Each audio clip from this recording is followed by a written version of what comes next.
Hola, buenos días, ¿cómo están? Buenas tardes, más bien ya son las 12:30 y pues bueno, vamos a estudiar juntos de esta manera ahora diferente la parachá de esta semana, que creo que es interesante el tema que vamos a estar tocando. Ya saben, de esta semana, ya saben que todo lo que estudiemos aquí, todo lo que hablemos, ustedes lo tienen que investigar, lo tienen que corroborar si es así, y más el tema que vamos a estar trabajando en este momento. Bien, vamos a ver lo que es la lectura, que es Génesis 47:21 al 50:26 y Primera de Reyes 2:1-12. Entonces, esa es lo que nos toca esta semana, que es la paracha número 12, Vayehi, que significa y vivió. Pues ya prácticamente estamos en la recta final de Génesis, de la epopeya, vamos a llamarlo así, de la epopeya de Génesis. Es importante que consideres que la Génesis fue escrito en el exilio de Babilonia. Eso es relevante que no lo olvidemos. Fue escrito en el exilio de Babilonia en los años 500. Fue la continuidad de la escuela deuteronomista, que creo que ahora sí que es parte importante de la formación. Entonces, fueron escritos por sacerdotes judaítas. Ahora, eso es importante que observes, fueron escritos por sacerdotes judaítas. Y los sacerdotes judaítas todos estaban enfocándose a que todo estuviera centralizado en Judá y que el templo estuviera en Judá y que ellos fueran los únicos sacerdotes. Recordemos que había sacerdotes en el reino del norte y el reino del sur, y que eran diferentes. El reino del norte eran eloístas, adoraban al dios El. Por eso tú vas a ver, los profetas terminan con El. Por ejemplo, el hijo de Abraham es Ismael, Betel es la casa de Dios El, y Peniel y cosas por el estilo. Entonces, todo esto es importante que nosotros lo estemos tomando en cuenta. Ahora, en esta parte que vamos a estudiar, dando estas referencias en cuanto a cómo fue escrito Génesis, nada más como un repaso, Génesis tiene dos epopeyas que nos hablan de la epopeya de la creación, que es del 1 al 11. De hecho, en el judaísmo lo consideran como prehistoria. Y luego tenemos la epopeya de lo que es el pueblo de Israel, que comienza precisamente en el capítulo 12 de Génesis hasta el final del capítulo 50. Ahora, es importante que investigues. Te voy a dar un libro que es importante, te lo voy a mencionar, que se llama Instituciones del Antiguo Testamento, de un excelente maestro, arqueólogo, historiador, que fue uno de los que recibió los rollos del Mar Muerto junto con Reutemann. Tiene este libro de hace muchos años ya, de editorial Herder, Herder, editorial Herder, en Barcelona. Entonces, libro Instituciones del Antiguo Testamento de Roland de Baus. Ahí después que termine de grabar esto, pondré ahí en la descripción el libro. Lo pueden conseguir en PDF en la red, y de veras es un libro bastante bueno, porque te habla de la historia antigua de Israel y todas sus costumbres en cuanto a los reyes, cómo se entronizaban a los reyes, todo lo que se hacía, el Shabbat, de dónde vino, cómo salió, todo bien. Es una investigación, es un libro muy profundo y reconocido aún en la Universidad de Jerusalén. Ahora sí que son libros obligados en la Universidad de Jerusalén. Y bueno, haciendo un comercial, vamos a comenzar, si el Eterno lo permite, lo que es el discipulado M710. Vamos a comenzar el 22 de enero. Estamos viendo algunos ajustes para ver si la próxima semana tenemos una reunión previa para decirles de qué va a tratar y todo, pero quiero decirles que yo no voy a enseñar judaísmo porque pues yo no soy judío, no vamos a enseñar doctrinas de raíces hebreas, no, vamos a estudiar cómo entender las escrituras hebreas y vamos a ver todo su contexto, vamos a ver historia, vamos a ver muchas cosas que no se toman en cuenta y por eso lamentablemente se malinterpretan. Entonces vamos a estar tomando en cuenta la historia, la arqueología, la filología y muchas cosas más. Entonces, de veras que yo te aseguro que los que participen en este discipulado M710 es un discipulado totalmente diferente y en algunas cosas pueden explotar tu cabeza, pero yo te animo a que estés con esa actitud de aprender, de investigar y al final vas a tomar tus propias conclusiones. Pero de eso sí, si te atreves a estudiar y a investigar, lo que sí te voy a decir es que tu fe va a profundizar de una manera impresionante, se va a fortalecer más para honrar al Rey del universo. Bien, estamos entonces hablando de lo que es la Parashá número 12. Quiero detenerme tantito a saludar aquí a todos, Luisa Lozano, allá de Río Bravo, Beni, perdón, de Tapia, Vashni, bueno, aquí no sé qué más hay acá, no sé manejar mucho estas cosas, pero bueno, saludos a todos, Shabbat Shalom. Y bien, entonces, empecemos.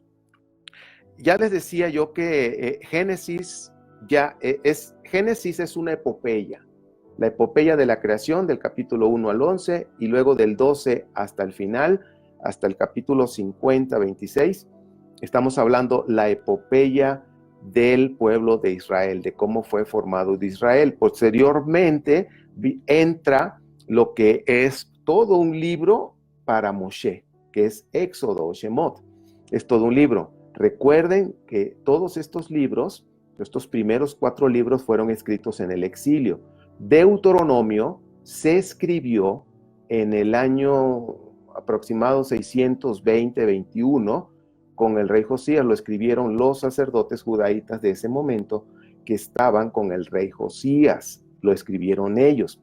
Y a partir de ese momento empezó lo que se conoce como la escuela deuteronomista, ¿sí? Y con base a esa escuela deuteronomista que se inició con Josías, con los sacerdotes judaítas que estaban en el tiempo de Josías, ellos fueron los que escribieron Deuteronomio. Entonces de ahí se continuó precisamente en el exilio, y fue cuando se completaron los 5 libros, y de ahí comenzó en el exilio, en Babilonia, comenzó lo que se conoce como el monoteísmo, y también a otros le llaman el judaísmo del segundo templo. Yo creo que todos estos términos son importantes. Si no has visto la serie que enseñé sobre el exilio en Babilonia, yo te animo que lo estudies. Doy bibliografía y todo esto para que tú puedas entender la Biblia. La Biblia hebrea tiene que verse en un punto, desde el exilio en Babilonia, antes del exilio, o se le llama pre-exilio, post-exilio, y los profetas se tienen que ver. ¿Este profeta de dónde es? ¿Antes del exilio o es después del exilio? Si nosotros no tomamos en cuenta toda esta información, que esto lo vamos a aprender en el discipulado M710, te voy a enseñar todas estas cosas para que entiendas la Biblia y no saquemos doctrinas medias raras y bueno, tantas cosas que hay. Te anticipo que yo no tengo la verdad absoluta, por eso te invito a que investigues y cheques y tomes tú al final una conclusión.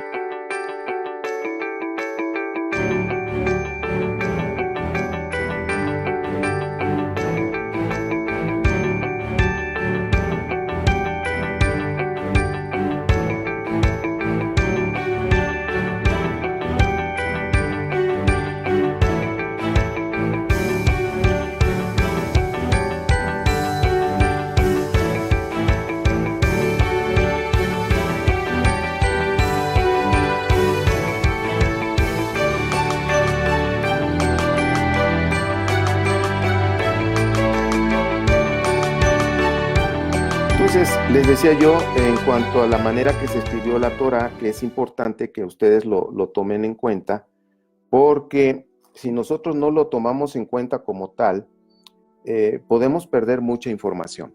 Y bien, entonces estamos hablando de esta parashá, la epopeya, y pues bueno, Génesis, les decía yo que fue escrito por sacerdotes judaítas, eso no lo pierdas de vista, ¿eh? Génesis fue escrito por sacerdotes judaítas y que ellos estaban buscando la manera que todo fuera centralizado en Jerusalén y que ellos fueran los únicos sacerdotes, porque también el reino del norte tenían su adoración al dios El. Por eso es que tenían en sus templos, tenían un toro. Y el toro con los cuernos, por decirlo así, representa el dios El. Entonces, en el norte adoraban el dios El, que son eloístas, por eso de ahí viene Elohim, viene del dios El, Elión. Bueno, todo esto también lo vamos a aprender en el discipulado M710. Y luego viene en el sur, vamos a ver también lo que es la geografía, vamos a ver geografía para entender muchas cosas de Israel.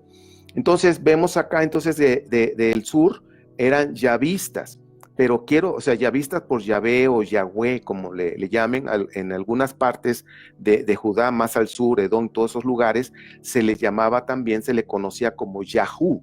A Yahvé o a Yahweh le decían Yahú.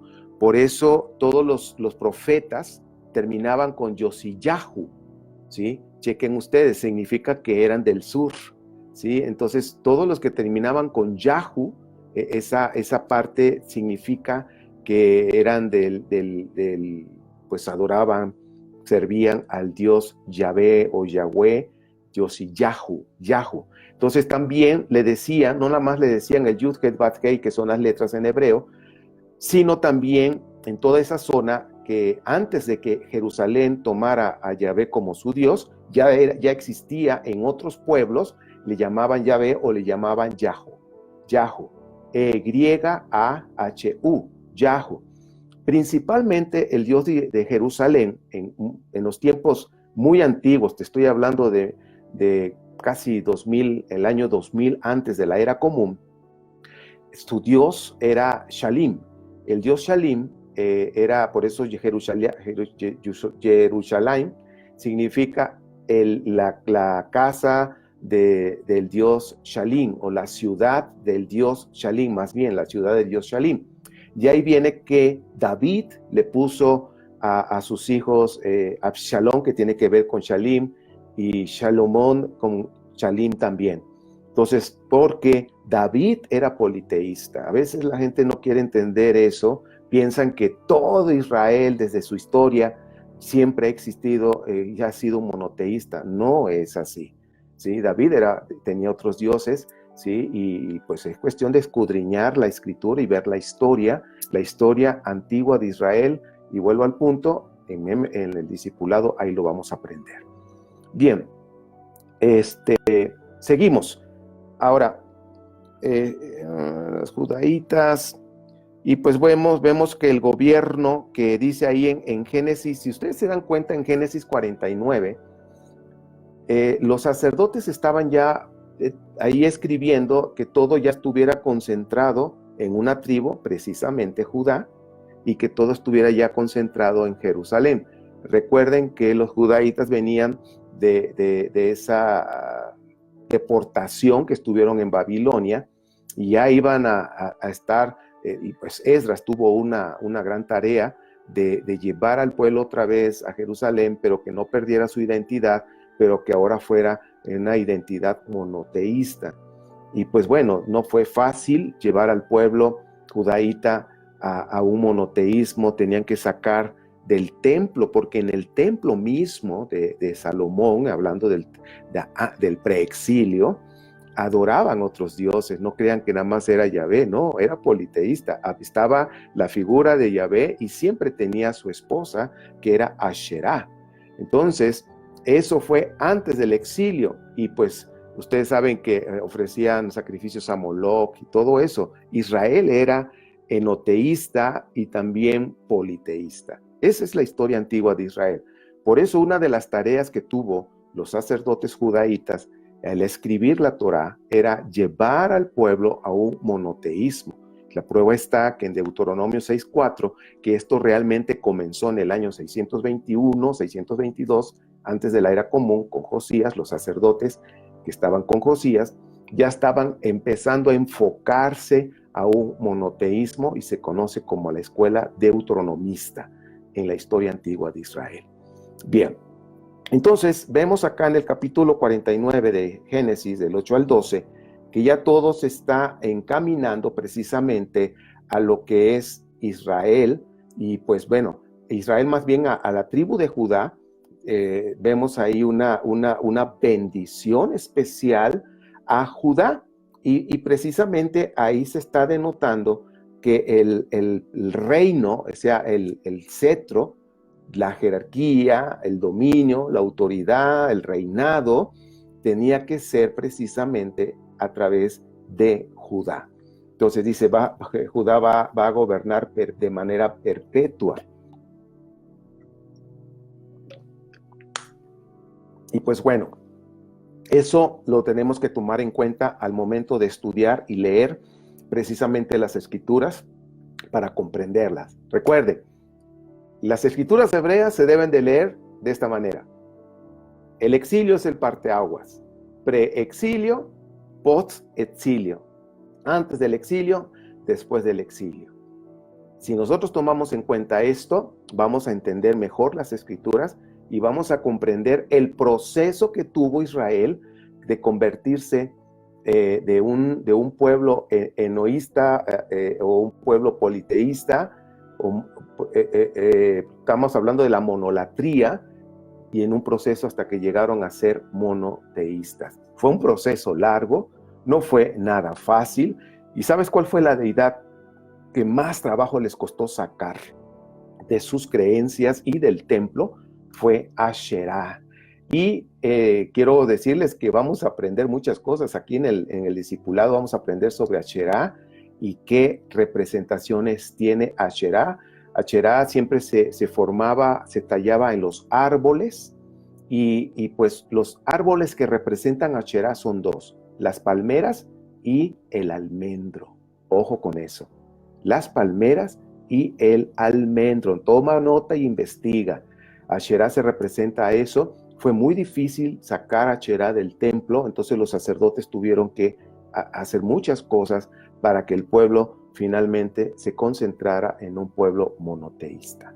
Bien, ahora, ya hablando de Judá, que es la parte donde se va a centrar ya el gobierno de manera perpetua, que de aquí ya vemos que se está estableciendo en Génesis 40, ¿qué dije yo?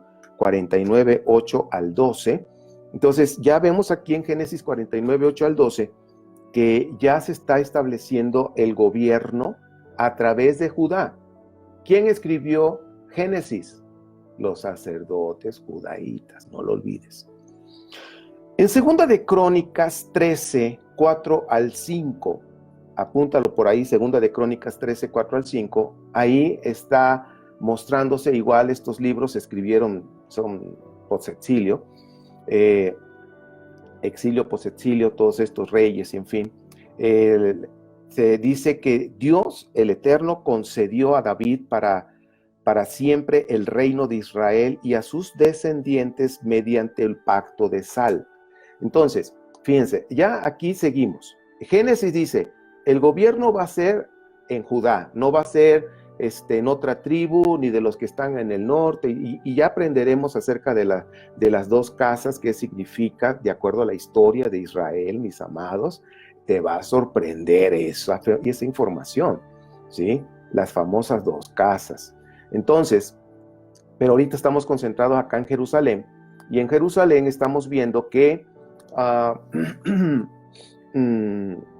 se está concentrando el gobierno, y dice aquí Crónicas, hablando de que Dios había concedido a David que toda su descendencia de manera perpetua iba a gobernar.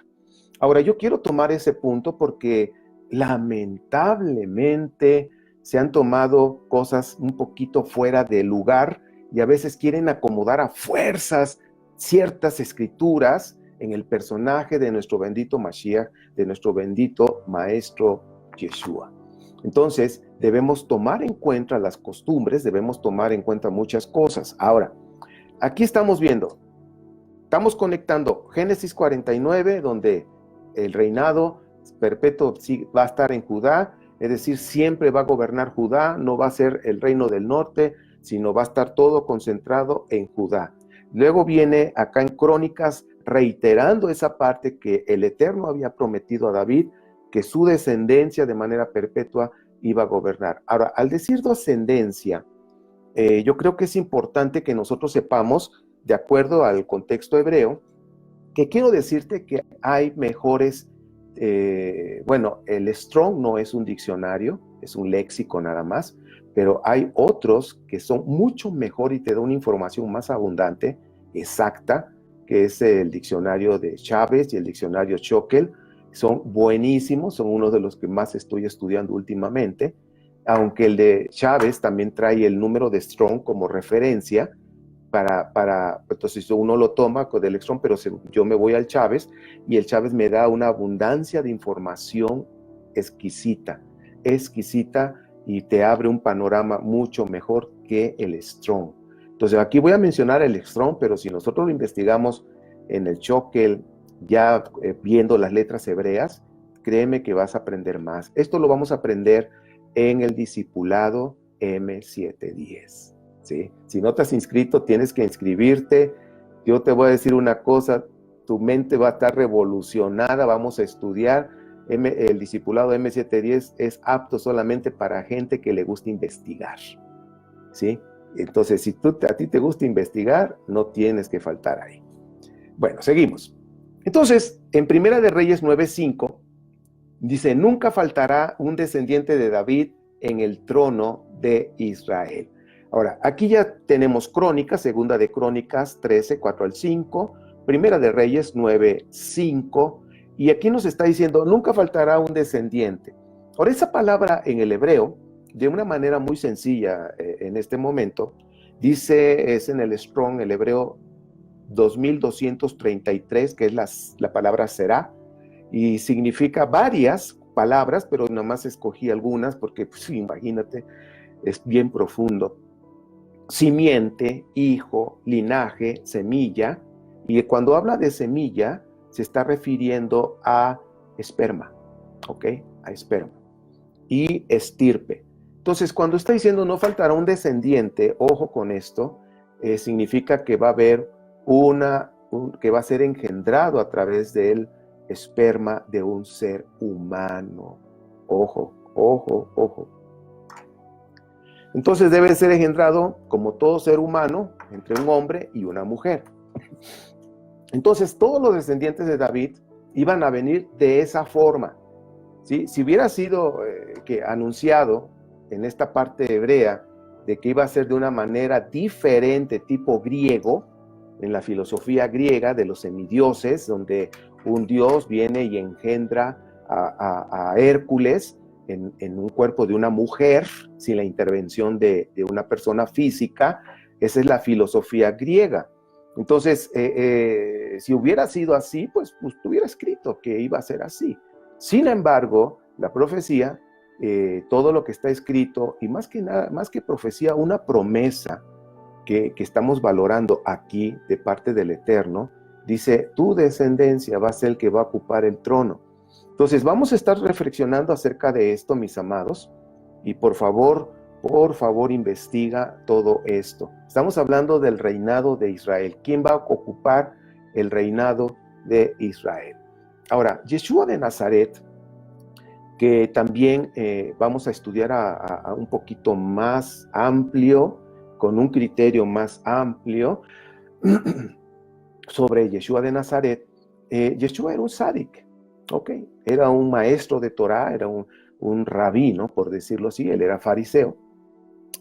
Y pues, según los relatos que encontramos en el Nuevo Testamento, porque no hay más información fuera de lo que es el Nuevo Testamento o los escritos nazarenos, o también conocido como la Biblia cristiana. Ojo con lo que estoy diciendo, Biblia cristiana. Entonces, la Biblia cristiana va a fomentar su teología. que realmente la Biblia cristiana te maneja mínimo 5 teologías diferentes para que tú armes tu teología a tu gusto, ¿ok? Entonces, lamentablemente, esto cuando no se pone a estudiar bien y lamentablemente ha sido ya interpolado los evangelios y los escritos de Pablo, que nada más fueron 7 cartas, todo fue encaminado a la filosofía cristiana. E incluso Josefo, el libro de Josefo, que el escrito, la copia más antigua la tiene el Vaticano, ha sido interpolado, ¿ok? Entonces, pues ya, o sea, ¿qué vamos a hacer? ¿Qué vamos a hacer?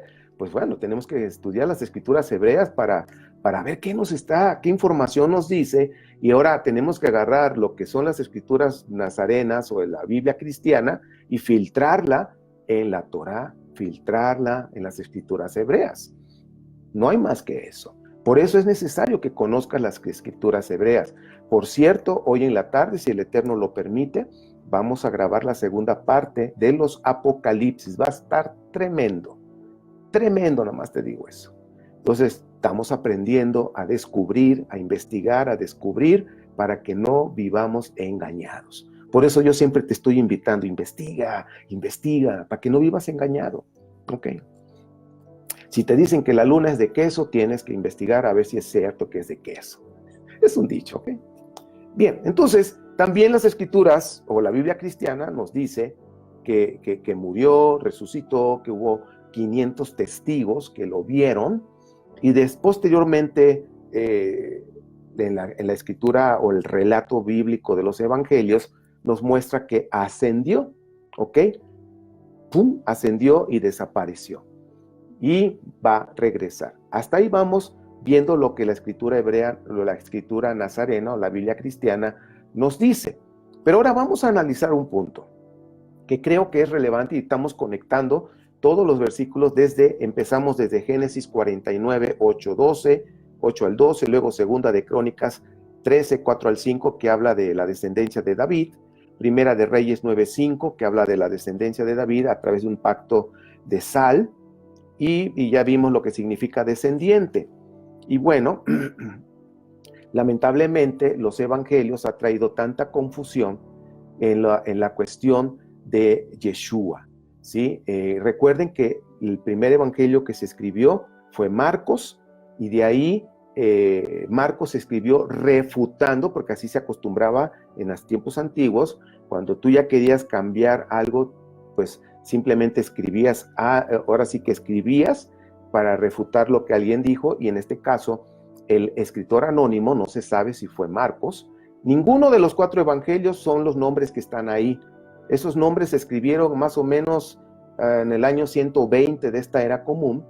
Fue cuando les pusieron nombres, pues Marcos, Mateo, Juan. Tan solo el libro de Juan o el evangelio de Juan, hay como 5 autores, ¿sí? 5 personas anónimas que escribieron, aparte de las interpolaciones en las ediciones que tenemos, porque hasta el año 200 de esta era común, lo que ahora conocemos como Biblia cristiana o el Nuevo Testamento, ya fue formado hasta esa fecha, el año 200, pero de lo que fue el año 100 al año 200, que estuvieron recopilando, sufrieron ediciones e interpolaciones para acomodarlo todo a la idea o a la doctrina cristiana. Por eso debemos conocer bien qué dicen las escrituras hebreas, para, como decimos en México, para que no te chamaqueen, ¿sí? Y no te tragues todo.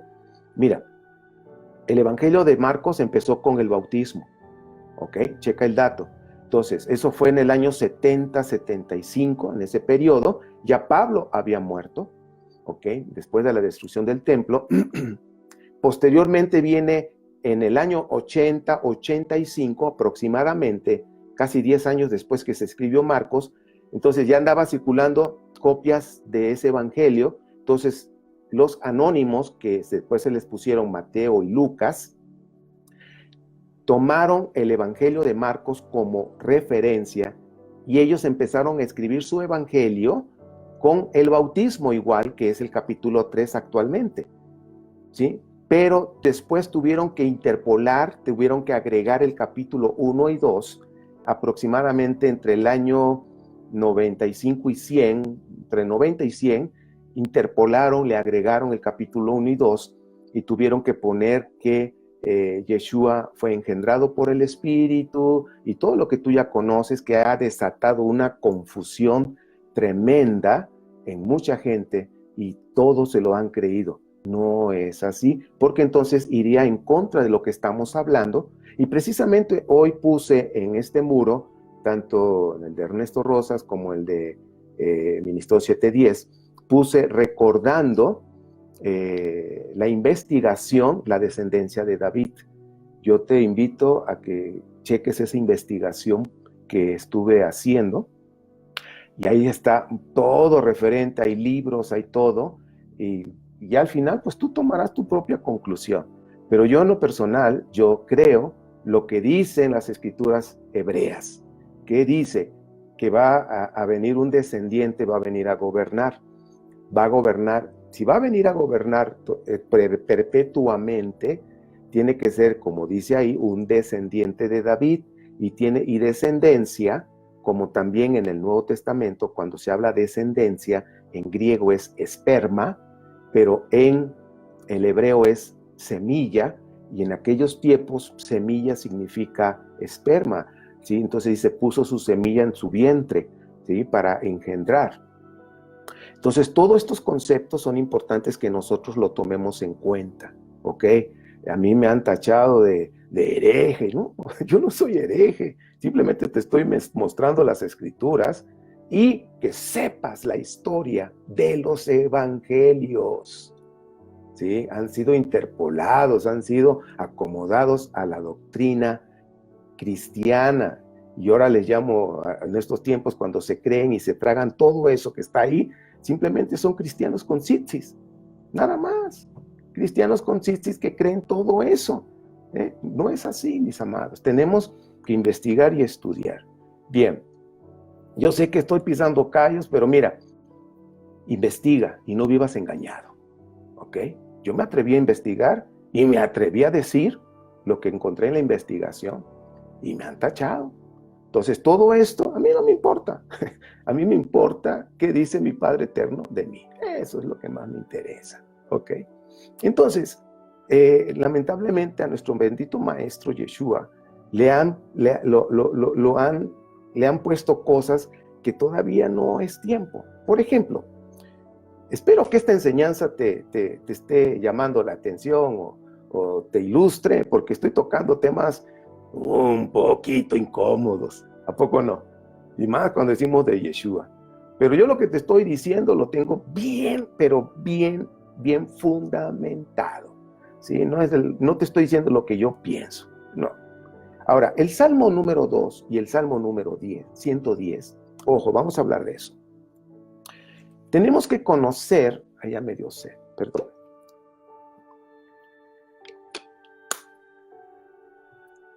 El Salmo 2 y el Salmo 110 son salmos de entronización. Apúntalo. Cuando se entrona a un rey, en los tiempos antiguos de Israel, que se coronaban, sobre todo en Judá, se leían estos salmos, el Salmo 2 y el Salmo 110. Cuando le dijo a mi Señor, ponte a mi derecha, está hablando del nuevo rey que ha sido coronado, que viene siendo la representación en esta tierra del Rey del universo. Ahora, en el Salmo 2 y en el Salmo 110 estamos viendo una adopción. Cuando le está diciendo, tú eres mi hijo amado, yo hoy te he engendrado, y que lamentablemente lo distorsionan las escrituras cristianas, no es de que ya lo engendró, por eso dice Mateo 1 y 2 que lo engendró y porque es su hijo. No, eso es una interpolación. Capítulo 1 y 2 de Mateo y de Lucas es una interpolación que fue motivado por esas riñas que tenían con los discípulos de Apolonio de Tiana. Investiga quién es Apolonio de Tiana. Todo es historia, mis amados. Hay personas que dicen, es que yo nada más, lo que la Biblia dice, nada más, yo hasta ahí. Sí, está bien, pero si tú no estudias historia, si tú no investigas qué pasó en ese tiempo, qué hubo, vas a malentender las cosas. ¿Ok? Entonces yo te invito a investigar historia. ¿Qué pasó? ¿Qué pasó en el primer siglo, en el segundo siglo, en el tercer siglo? En el inicio de la creación del cristianismo. ¿Cómo fue formado? Bien, entonces el Salmo 2 y 110 es un salmo de entronización.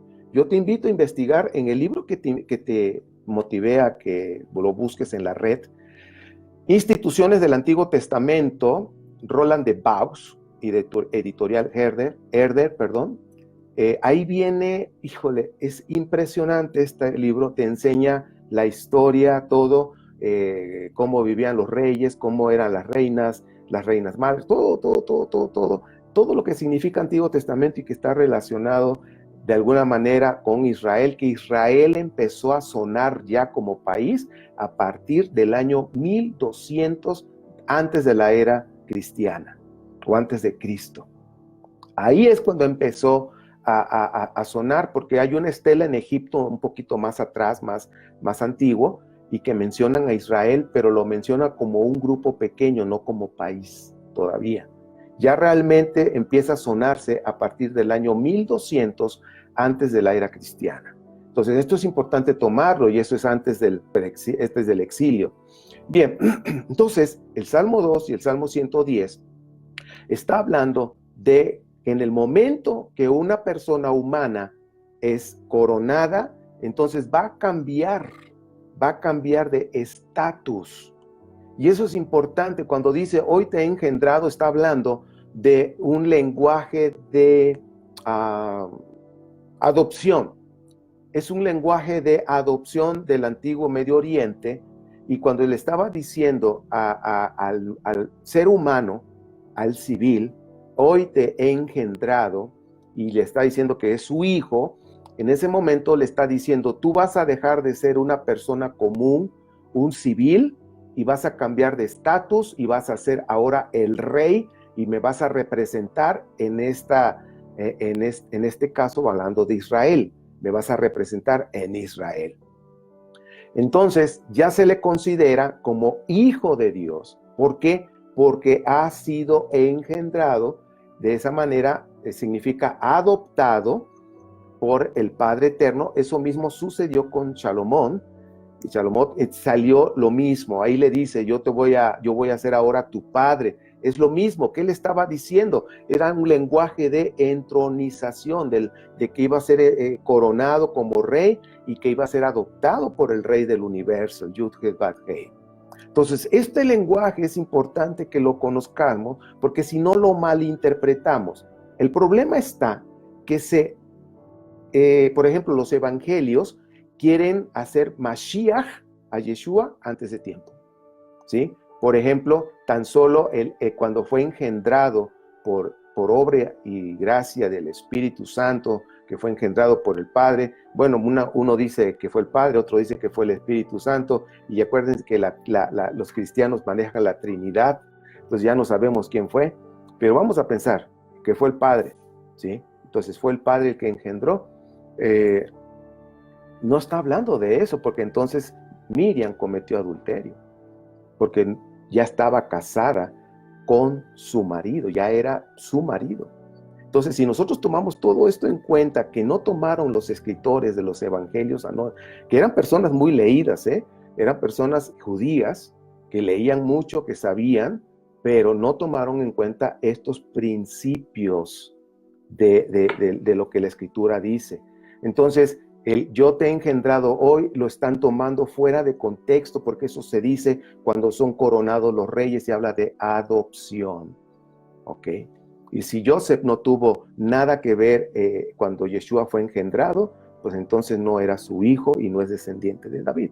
Checa la investigación que hice y que puse en el muro, y no me creas, checa toda la investigación, todas las fuentes, y vea. Entonces regresamos al Salmo 2 y 110, son salmos de entronización, que se usaban y se leía, se decían todas estas cosas. Entonces por eso se dice que el rey que ya era coronado, era el Hijo de Dios. Ahora, cuando nosotros vemos el Salmo 110, dice, yo pondré a tus enemigos debajo de tus pies, estaba hablando también de una manera que también dicen, es profética, sí, significa que cuando Yeshua regrese, porque aún no ha sido coronado, tiene que ser coronado allá en Israel, allá en Jerusalén, y tiene que ser coronado, y tienen que leerse el Salmo 2 y el Salmo 110, ¿ok? Entonces, eso es importante.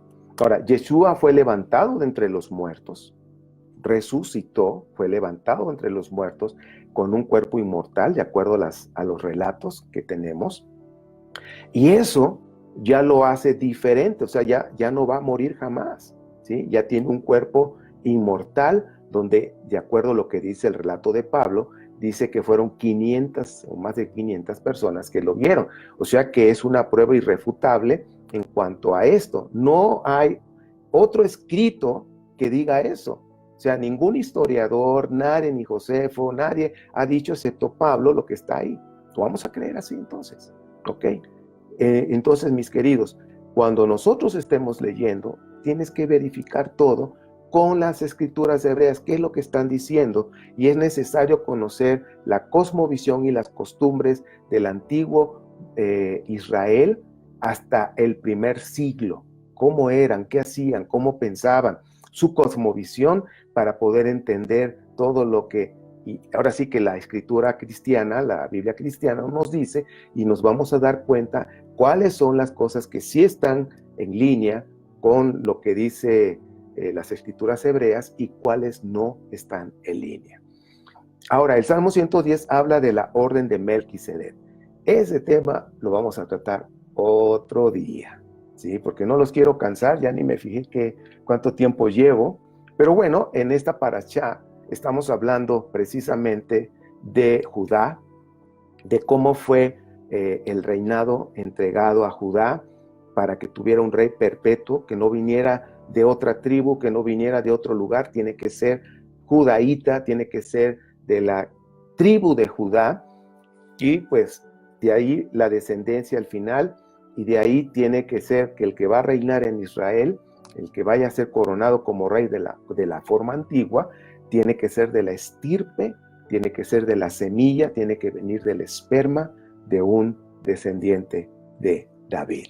Entonces, mis amados, espero que esto te haya ayudado. Yo te invito a que investigues sobre la entronización, cómo era la ceremonia de entronización de un rey, para que comprendas mejor el Salmo 2 y el Salmo 110. Que no te engañen, ¿sí? Ponte a estudiar, ponte a investigar, para que no vivas engañado. Ok, mis amados, pues ya esto es la parashá, que hoy tengamos bueno, estamos ya en el Shabbat. Yo ahorita en un momento más vamos a comer, estamos en el Shabbat, a comer delicioso, y pues seguir disfrutando el día. Más al ratito vamos a estar en la congregación, en la casa de estudio M710. También se va a repasar nuevamente la parashá con Homero, y cerramos la tarde con lo que es la enseñanza, los apocalipsis, parte 2. Hoy vamos a ver algunos apocalipsis que dicen, y vamos a ir aprendiendo qué dicen las escrituras al respecto. Bueno, mis amados, pues voy a ver aquí también Benny, Shabbat Shalom, desde Ritgos G3, algo así. Y pues bueno, Ica Arriola, saludos, Israel Espíndola, Malú, Esther de la Paz, Cristian, Galdames, el argentino, Silva, Mario Tosta, mi querido hermano, saludos, allá en Georgia, un hermano cubano, pero con un corazón enorme para el eterno, ¿sí? Yo te doy la información, mi querido Mario, un tremendo amigo, viajamos juntos a Israel y compartimos el cuarto juntos allá en Israel, tuvimos grandes pláticas. Mi querido Mario, te mando un fuerte abrazo, te recuerdo con cariño. Y pues bueno, a Net Rivera, a Arturo Morales, saludos mi querido pastor Arturo Morales, José Luis Ríos también, querido pastor, saludos. José Ruiz Rico, pastor también allá en la frontera, también tengo bellos recuerdos cuando estuvimos juntos por allá. Y bueno, pues a todos, Rosh Hayus de allá de Ixmiquilpan, y pues bueno, a todos mis hermanos, saludos, y pues bueno, les vuelvo a reiterar, Si no te has inscrito al discipulado, inscríbete, porque vamos a aprender cosas como las que hoy te dije, pero aún más profundas, que algunas te vas a quedar así, ¡ah! Pero tienes que estudiar, tienes que investigar, y yo te voy a dar los recursos, los libros, te los voy a recomendar, y vas a ver que vamos a aprender juntos. Padre, te damos gracias. Gracias por tu amor. Y yo en lo personal, Padre, lo que yo encuentro en las Escrituras es tu amor. Cada día lo veo y lo he dicho, lo he compartido. Tu amor está ahí siempre. Cada mañana que abrimos nuestros ojos vemos tu gracia, tu amor, tu benevolencia. Padre Santo, gracias. Te rogamos que sigas abriendo los ojos de nuestro entendimiento, que no vivamos engañados en lo que no es. Revélanos más. Queremos conocer la historia de nuestro pueblo Israel. Padre, gracias por lo que hasta hoy nos has mostrado, y todo es para darte la gloria. Padre, el deseo más grande de nosotros es ser un sádic para ti, ser justos, personas que practicamos justicia y bondad. Eso es lo que nos interesa, Padre Santo, solamente para honrarte a ti. Eso es lo más importante. Padre, gracias, gracias, gracias por los méritos de nuestro bendito Maestro Yeshua. Gracias. Amén. Bien, queridos amigos, nos vemos en la tarde. A las 5 de la tarde vamos a seguir transmitiendo en vivo. Les mando un fuerte abrazo. Shabbat shalom.